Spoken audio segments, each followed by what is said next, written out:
Welcome. I am really excited to get to share this time with you all, and especially get to share this time with our sweet Emily. Emily is a teacher here. She has got a course, professor on Christian teaching practicum, but I know her in the personal level. And as much as I would love to share with you all of the wonderful things that Emily is to me and to our family, I want to sort of just go right into the launch of this book. Thank you all for coming and supporting her for that. Emily is married to Iman. You guys got 12 years in, right? Almost 13. Almost 13. And they have been here for 10 years on the campus, and he is the director of the Jenkins Center and also a professor of Islamic Studies. And also dear friends of ours. If I just could describe Emily in a very few words, and any of you all who know her would know this would cover pretty much all of it. Emily loves deeply and laughs easily. And it's one of the things that actually drew me to her. I'll share with you, they've got 47 copies of this book, and today they're running a special with 40% off. So you can actually get the book for $6.99. No, it's 40% off, so it's $4.20. So today's your day to grab those, and maybe Emily will be gracious enough to sign some of those if you ask her. All right.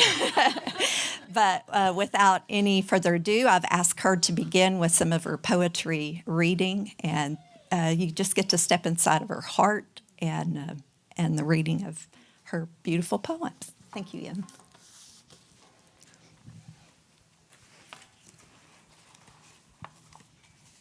This womb of mine, no knitting shall take place in this womb of mine. No wonderful work shall come from this womb of mine. No frames shall be formed in this womb of mine. No book of days to be written from this womb of mine. The depths of my earth are dormant. No secrets to be told, no wonders to behold, no weaving to be wove in this womb of mine.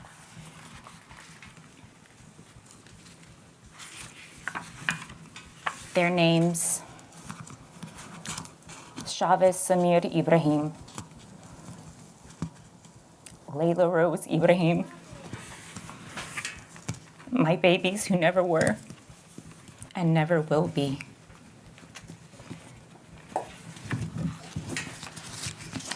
My little baby, where are you? How I'd like to hear you coo. How I'd like to hear you laugh, maybe even pass some gas. My little baby, where are you? Won't you come play peekaboo? How about we snuggle and read a book? Then I'll teach you how to cook. My little baby, where are you? Don't you know I'm feeling blue? Come, let's play and laugh together. Walk outside, enjoy the weather. There's so much that we have to do. Come, my baby. I love you.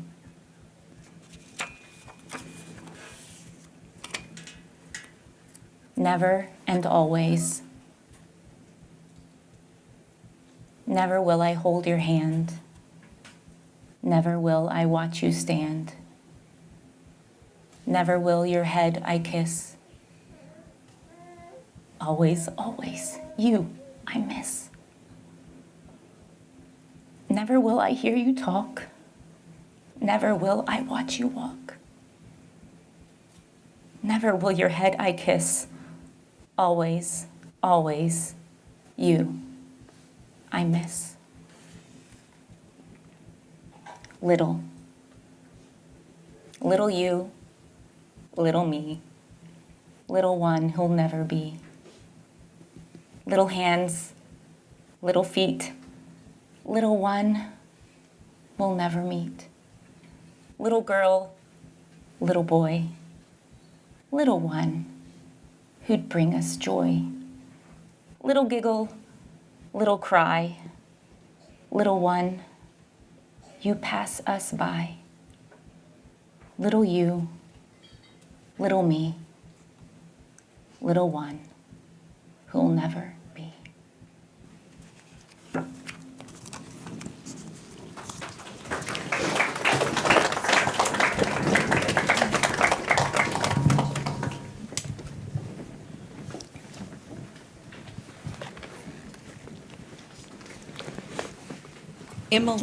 Emily's book, Faith and Infertility, Poems of a Mother, Never to Be.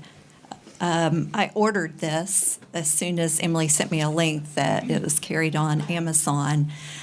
And I said, when it came in, I sat down and read it from cover to cover. And what I got, I didn't expect. And it was the most beautiful example of someone taking their grief and translating it into the glory of the Lord. And it was an encouragement to my heart in many, many ways. And I don't know if you remember some of the things that I wrote to you, but I was a hot mess after I read it, just because I love you so, and just had not had that experience, and it was just really raw. And so I know you wrote these poems for you during this season. And I have to ask you, though, what led you to share these poems with us? So yeah, I did write these poems for me. Always it feels funny when someone is like, "Oh, thank you for writing this book," and it's like, well, I didn't set out to write a book. I wrote the poems because they were the way that the Lord gave me to process the news of my infertility and to express my feelings and to wrestle with my faith. And one of the things that was really helpful for me was not only to write these poems, but to read them to other people, to read them first and foremost to my husband, and then to read them to some close friends. And as I was sharing these poems with some women, some of whom had experienced infertility or miscarriage themselves, they told me, "You put into words what I felt, but I didn't know how to express. You expressed exactly what I felt." I had one friend tell me who had gone through her infertility, I guess still is going through infertility, but many years before, she told me, like, hearing your poems has helped me process something that has been with me for years that I was unable to process until now. And so just different women and my husband telling me these poems would benefit other women that don't have that gift of putting their feelings into words. So I decided eventually, as I was still writing the poems, still wrestling with myself, that I would eventually make my poems into a book. I didn't continue writing them to make a book, but I knew that eventually that would be the result. And eventually, when I was kind of ready for that, I put those out there. So here's a little poem that kind of describes that. I was still struggling with my grief, processing news of my infertility, but knew that one day these poems would become a book. I'd rather have a baby than a book of poems, I wrote, lamenting, I can't have a baby. So had you written poetry before? Was that something that was part of the rhythm of your life? Not at the time. I had written poetry before. I guess maybe a year or two into marriage, I discovered that I like writing poetry. Usually it was about happy things. It was like a coping mechanism, right? It became a coping mechanism. But in the past, it had generally been writing about happy things that, or a poem to honor my mom or my grandma or the squirrels that I saw running around outside or something. But actually, when I was recovering from my surgery that brought me the news of my infertility, I was reading through the Winnie the Pooh series, a favorite from my childhood. Winnie the Pooh is more than just like a cartoon. There's actually like novels. And one of the books is a poetry book. And I was reading that kind of even before I knew about my infertility, just recovering from surgery. And it kind of just rekindled this creativity inside. And then when I got the news, it just started to flow out. So thank you, Winnie the Pooh. Yeah. Revived my love of poetry at the right time. One of the big lies of Satan is that he wants us to accept this truth, his truth, that says you can't be satisfied unless, fill in the blank, unless you get married, unless you, in your case, have children. Could you speak to this about how you wrestled with that, if you did wrestle with it, or if... Yeah, I did wrestle with that. I'm so thankful that it's not something I wrestle with so much now, but there was definitely a time when I wrestled with that, because from the time I was old enough to care for other children, I was caring for other children, right? I would go with my mom to the nursery when I wasn't old enough to be there by myself so I could help take care of kids. I was mother's helper before I was old enough to babysit. I was babysitting. Once I got old enough to babysit, I became a teacher. And yeah, everything in your life points to it. Like even when you came to our house and my grands were there, the thing that you did was you went to my kids' books and you sat down with all my grands around you and began to read their children's books to them. Yes. So I know that's your... Yeah. If I'm in a room full of people, I'm usually going to go talk to the children before I talk to the adults. So, yeah, I mean, my whole life I dreamt of caring for children, of being a mother. And even with all the other goals I might have in life, it's always with, well, I'm going to be a mother. This is what I'm going to do with my life, and I'm going to dedicate myself to them. And so when that was taken away, I kind of had to figure out, who am I? What's my purpose?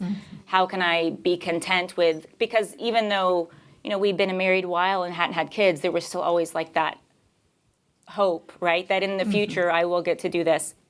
And I really did struggle with that. And when we were first talking, I didn't realize how much this poem applied to it, but I'd really like to, I think this answers that question really well. Please don't. Maybe I thought my life would be more meaningful if I had children to love, to hold. Maybe I thought my impact would be more eternal if I had children to teach, to shape, to mold. But now all meaning eludes me, for I have none. I always had a hope, and now it's gone. Please don't.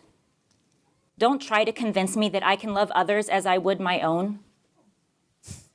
Please don't.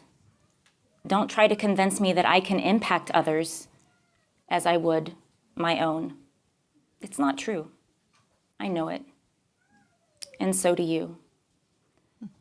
So let me just grieve a while, and maybe when I'm ready, maybe my life will have meaning again. That about perfectly answers that question. Yeah. So another question I think that I could stem off of that, I know you said you wrestled with some of that. Were there any scriptures that peaked in your heart during that time that just seemed to speak and minister to you in ways especially concerning this journey? Psalm 138:8, the Lord will fulfill his purposes for me. Your steadfast love, O Lord, endures forever. Do not forsake the work of your hands. That's now like my favorite Bible verse. The ladies close to me in my life could tell you that that's my favorite Bible verse. It's a verse that I literally had to repeat out loud to myself over and over, just to remind me, like, the Lord has purposes for me and he will fulfill them, even if they aren't the purposes that I had dreamt of all my life. That verse, and many of the Psalms, but that verse in particular was kind of like a lifeline for me, just to hold on to. Well, and I see, the part of that question was, when Satan's telling you can't be satisfied, fill in unless this happens, without this. you can, right? Yeah, yeah. I look at my life now like, yes, I still long for children. I see children and wish that I had that, but like, Right. I'm happy. Yeah. I'm content in my life and the things that I have to do. And a few years ago, I didn't think that was possible. And I'm so thankful to the Lord that He, brought me out of that, and He has helped me see the meaningful things that are in my life. So how long ago would you say the process hit you when you? I can tell you like a defining moment.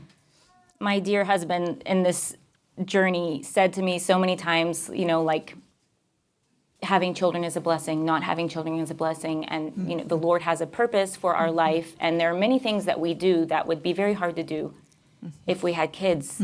As much as, I want to have Right. children. We were in a country in the Middle East at one point a couple of years ago. And I have the honor and privilege of traveling with him all over the world and bringing the gospel to places that need it. And we were serving the church there, and I was getting to teach the women there. And they were just like so hungry and excited to be learning the word. And we were gone for a few weeks. And in that moment there, it like that truth became my own, where I like believed it and accepted it. Like I couldn't be doing this. I couldn't be doing the ministry that I do with my husband if the Lord had given me children. And I still want children. Sure. But that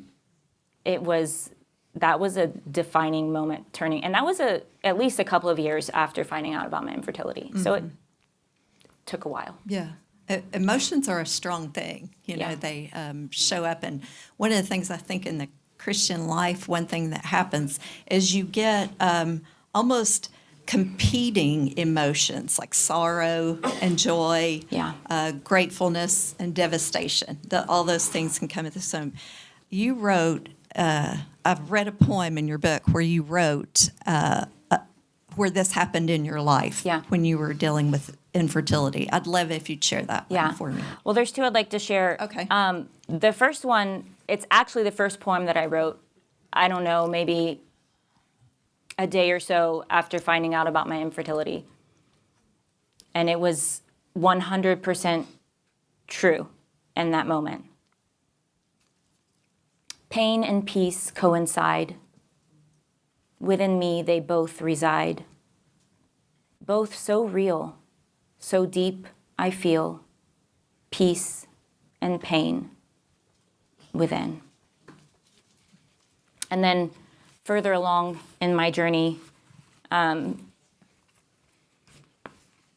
again, just being deep in grief, but at the same time, trusting the Lord.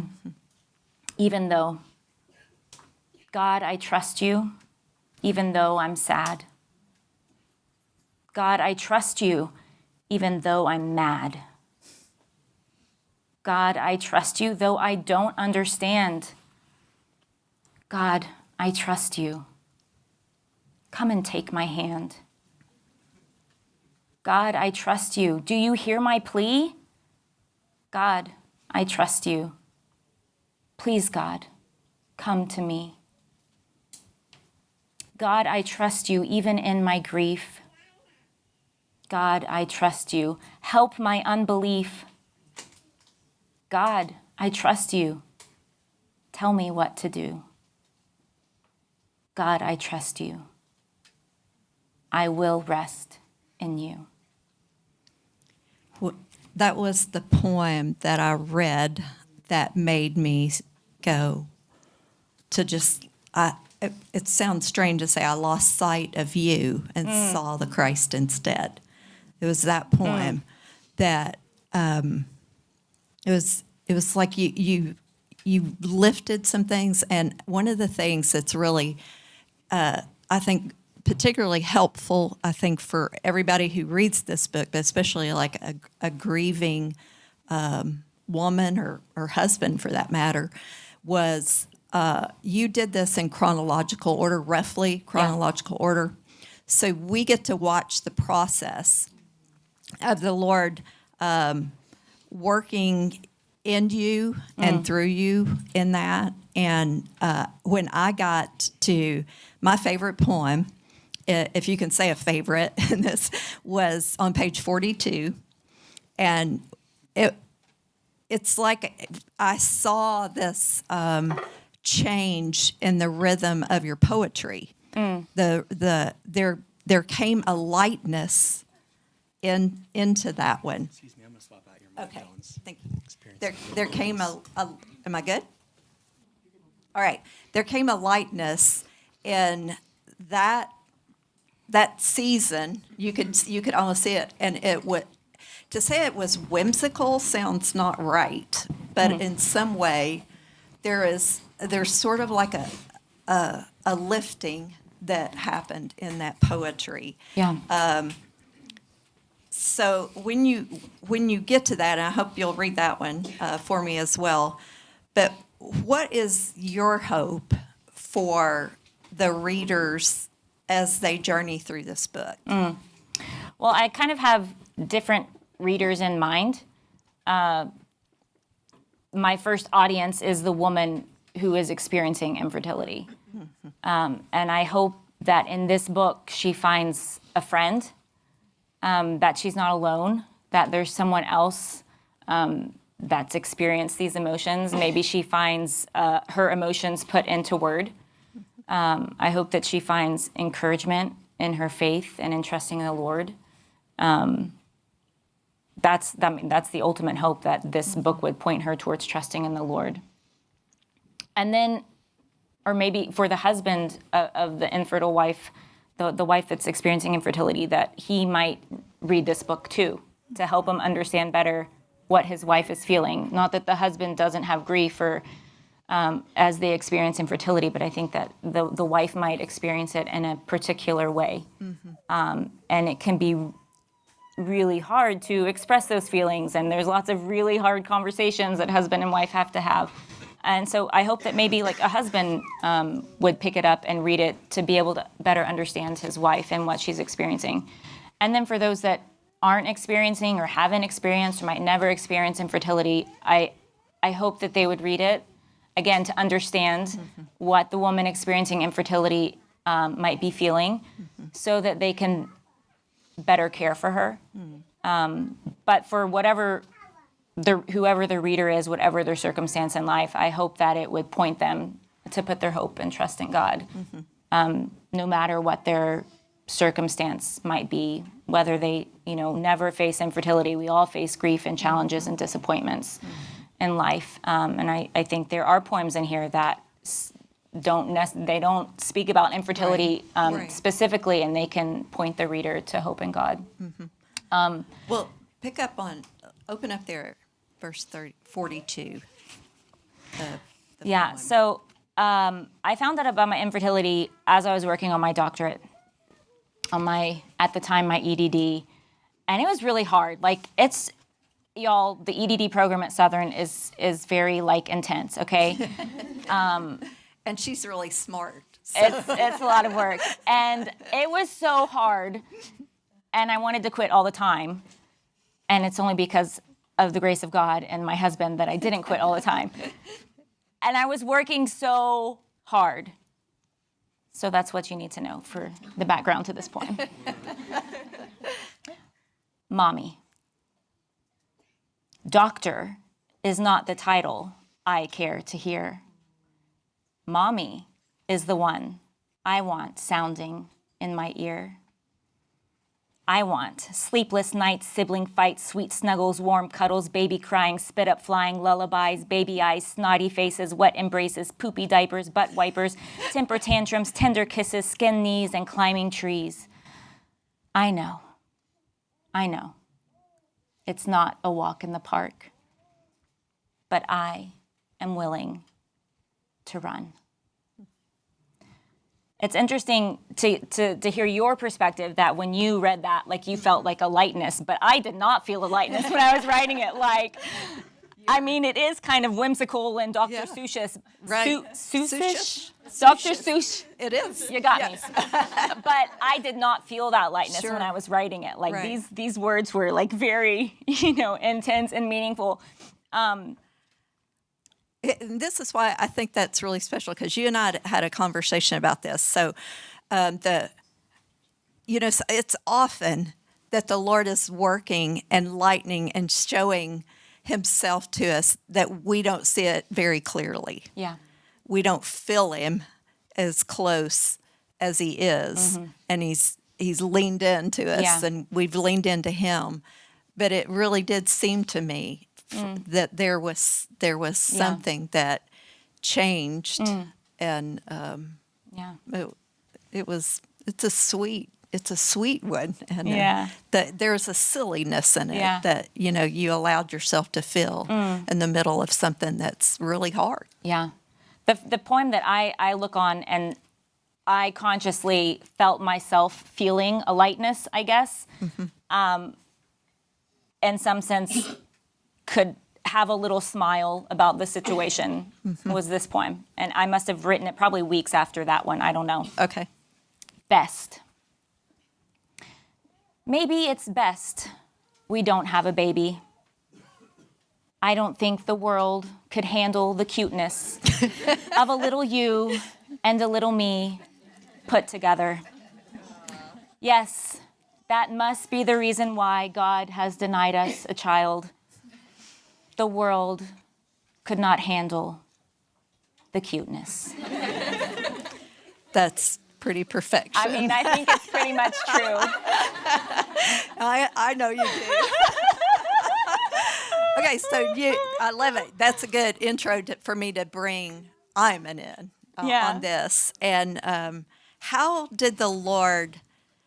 You all have a great relationship. I'll anybody who knows them and sees the two of them together, it's hard to ever say Emily and not say Emily and Iman. It's just almost impossible. But what did the Lord? How did He use this in shaping your relationship with Iman? Because, I mean, I know He did. I've seen it with my own eyes. I'll tell you a few stories. Okay. The first time I cried in our relationship, maybe we were engaged. We were sitting by the beach in California. We were having a conversation, I think maybe about money.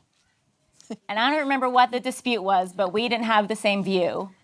And I started crying.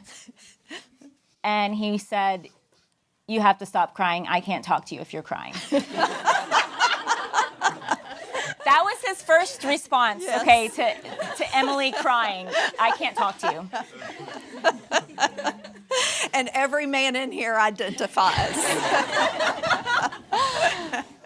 By the time this whole infertility thing came around, many years had passed, and he had grown much in that area.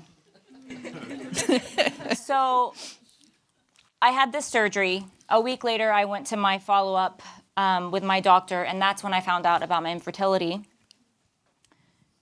Iman was with me. He was working and came home, and I shared the news with him. Apparently, he already knew it. The doctor had told him on the phone after my surgery, but for good reasons, he didn't talk to me about it.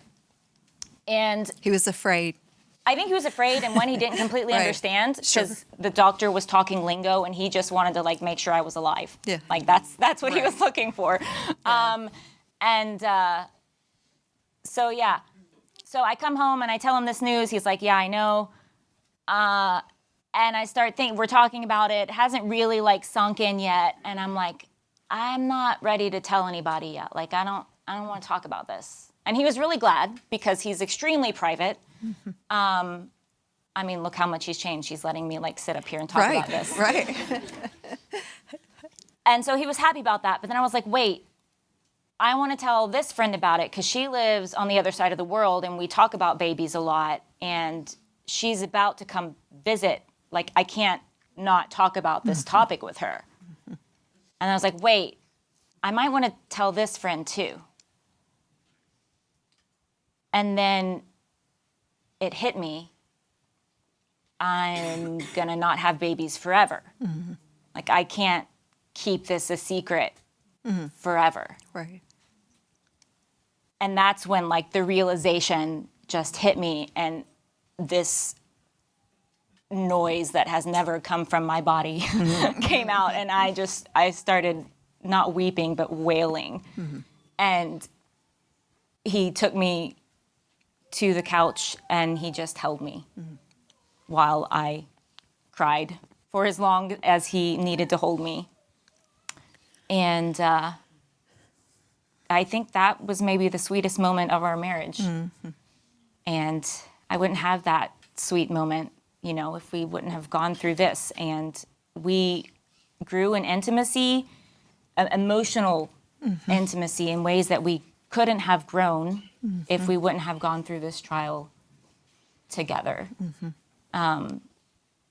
We had really lots of really hard, terrible conversations that we wouldn't have ever had if it were not for this trial. The Lord was gracious that it strengthened our marriage, because I know that such a trial can destroy a marriage. Yeah. And I don't know why God chose to have that grace upon us. There were many, many difficult moments, but our marriage is sweeter. Like, we can have those hard conversations that maybe in the past we might have just avoided. We learned to listen to one another more than we had before. And I wrote a couple of special poems about my hubby. I'll read them, and one of them comes with a story. Okay. Hubby's poem. I can't wait to be in your hug, where I am safe and snug. Your arms around me bring me peace. Your love surrounds me, my grief release. Every day when you're away, my sadness swells within. But when you return to me, my gladness does begin.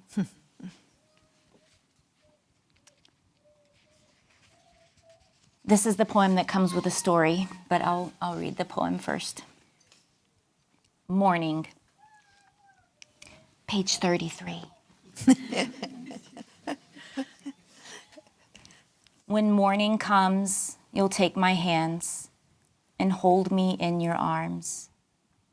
Whisper comfort in my ears. Gently, gently dry my tears. Share with me my pain. When morning comes, the sun awakes. It's then that I can rest. Because you are by my side, and in you I can confide all my hopes and fears. When morning comes and darkness fades, the world begins anew. You'll sit patiently with me till I feel that I can be calm and comforted. When morning comes, I'll see your face and hear your gentle voice. We'll sip coffee quietly. You help me so I can be brave to face the day. So after the first episode of wailing, it was not an easy night. I woke up in the middle of the night with a lullaby in my head that I used to, it was a Spanish lullaby that I used to enjoy listening to, and it was not a joyful thing when it came into my head in the middle of the night. There was another wailing session, and he held me in the middle of the night. And then the next morning, I didn't want to face the day. And he said there was a song that came to my mind, and it was "It Is Well With My Soul." So we found that song on YouTube, and we listened to it over and over.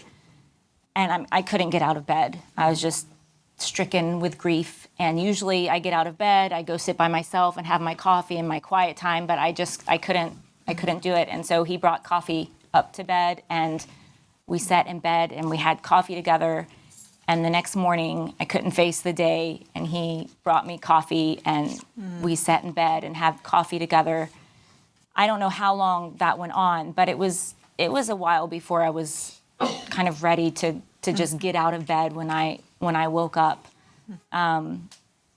So I think it was like a step in my journey when I was finally able to get up and go have my own quiet time on my own. But that time in the morning in bed with Iman with the coffee became a very sweet time. And now Sunday mornings, we have coffee in bed together. Just kind of become a little tradition. We've kept that tradition on Sundays.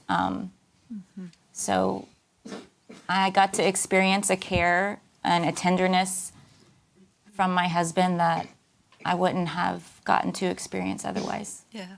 And it strengthened up your ministry, even people you were able to minister in that. I remember going through a season of grief myself, and everyone in here has had one of those, and coming to the realization that God is not disappointed by my sadness or surprised by my grief was a gift.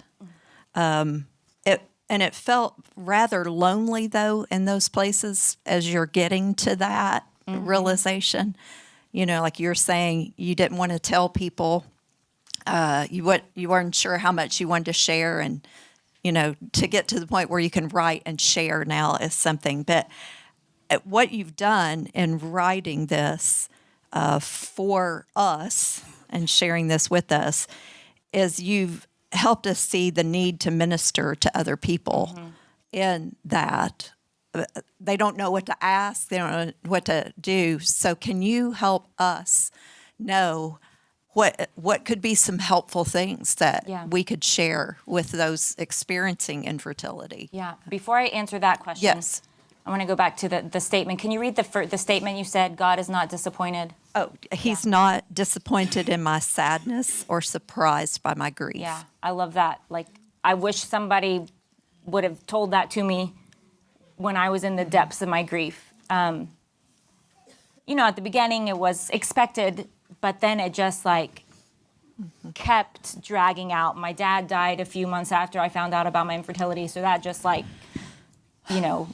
started it all up again, and then it was all mixed together, and it just wouldn't go away, and I kept grieving, and I got to a point where I was angry at myself for continuing to grieve. And I think it's important that whenever we face a loss, a trial, not that we intentionally wallow in that grief, but that we allow ourselves to grieve, and we don't guilt or shame ourselves because we are grieving. I at times tried to suppress my grief, and it wasn't very successful. It always pops up. Yeah. And so it is such a comfort to know that God is not disappointed in me for my grief, and that He welcomes me in my grief. As far as how people can minister to those experiencing infertility, I'll read a poem. Okay. I didn't have it marked. Let me find it. It's page 39. Dear friend, I wrote this for a particular friend who I didn't really become friends with until after I found out about my infertility. And we initially became friends over text message. And then I went and visited her a couple of times, and she's a friend with terminal illness or chronic illness, multiple near-death experiences. She's suffered a lot. And I went and visited her in person and was telling her about my infertility. And after hearing her story, I was like, well, my grief is nothing. My trial is nothing compared to what you've been through. But she was in a very genuine way, no, your grief is real and your pain is real. This is a real loss. And just this new friend who has experienced so many more trials than I have, just acknowledging, saying, yes, you are suffering and this is a trial, was so comforting to me. So this is a poem that I wrote for her. Dear friend, no words can be said to comfort my heart.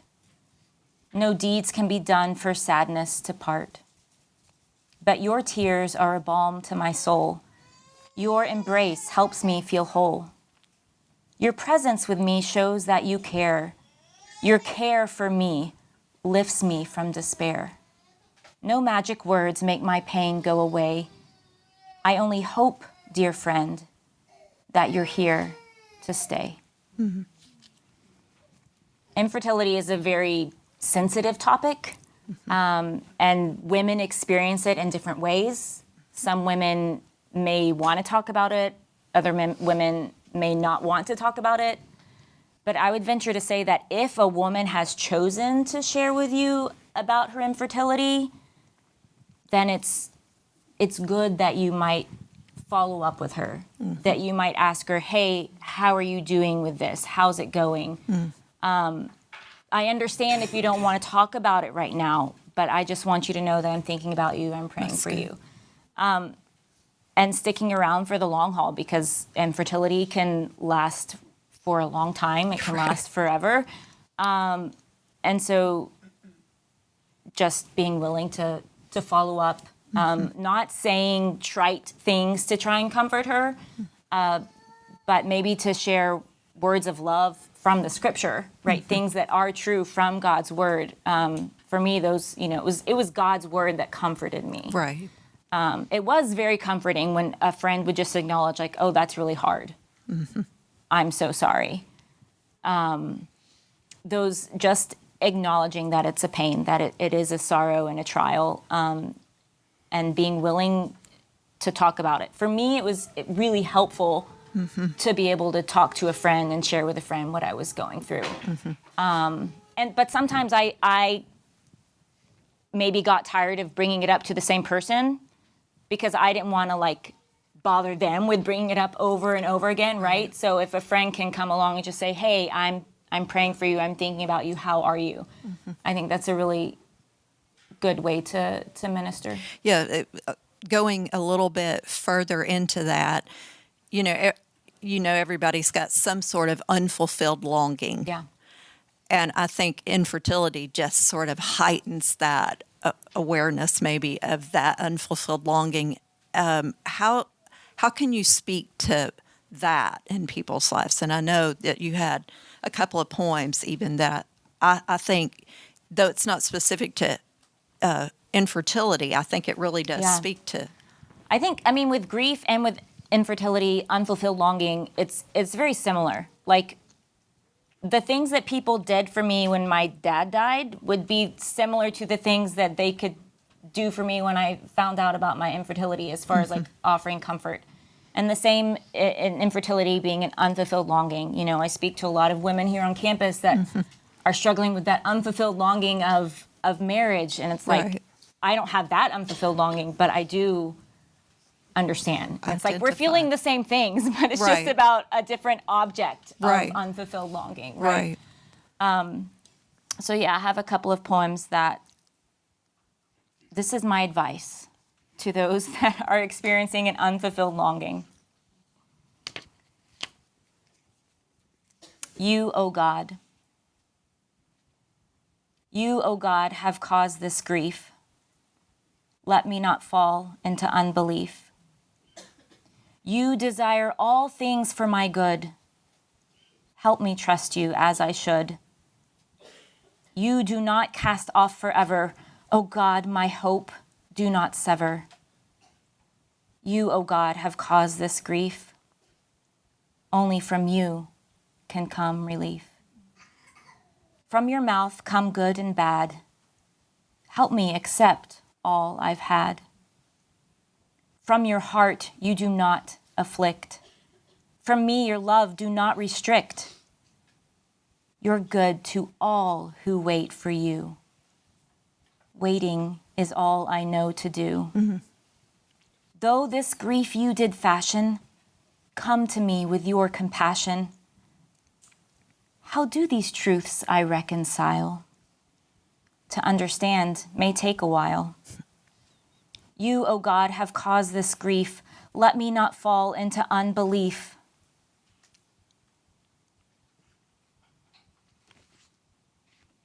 There's one more. Here it is. Near. God is the only one near. He is the only one here. All others from me will part, but God abides in my heart. From his presence I cannot hide. Within me he does reside. To others I wish to bear my soul, but it's him who makes me whole. Only he makes me complete. I cast myself at his feet. I wish others would me embrace, but what I need is his grace. When I lay me down to sleep, only the Lord my soul can keep. And when I from my sleep awake, from the Lord my peace I take. When I feel deep, dark despair, the Lord will meet me there.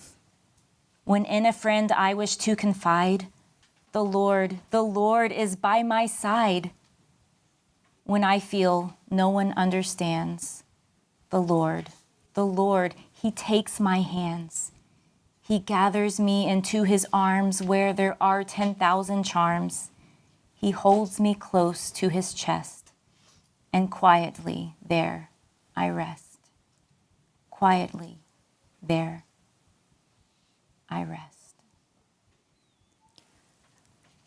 I think in my unfulfilled longing, resting in the Lord has been a big kind of repeating theme, because there's nothing that I can do to bring the longing to pass. And so just resting in the Lord, resting in his love, resting in his care and in his promises is the best that we can do. Well, I'm seeing that fruit in you. And we all have talked, and you've heard, I teach a marriage and family class. One of the things I talk about being fruitful with your children. What other ways has the Lord shown you and helped you understand your fruitfulness that doesn't have to show up just in that? That there's fruitfulness from your life in great ways. Well, I'll just read to you the final poem. Okay. The book is in chronological order, except for the first poem, which is the names of my babies who will never be. I kind of put that first as a dedication to them. And then the last poem, I thought it was my last poem, but then more grief came and I wrote some more poems. But I wanted to keep this one as the last, kind of as my motto, my declaration of how I wanted to live my life. Fruitful infertility. I may not be fertile, but fruitful I will be. I will live my life in light of eternity. I will make the most of every single day, living my life the best possible way. This is the path God has chosen for me. I will walk this path with grace, faithfully. I will spread love to all who come my way, pouring out myself, his love to display. I may not be fertile, but fruitful I will be. God, help me live this life in light of eternity.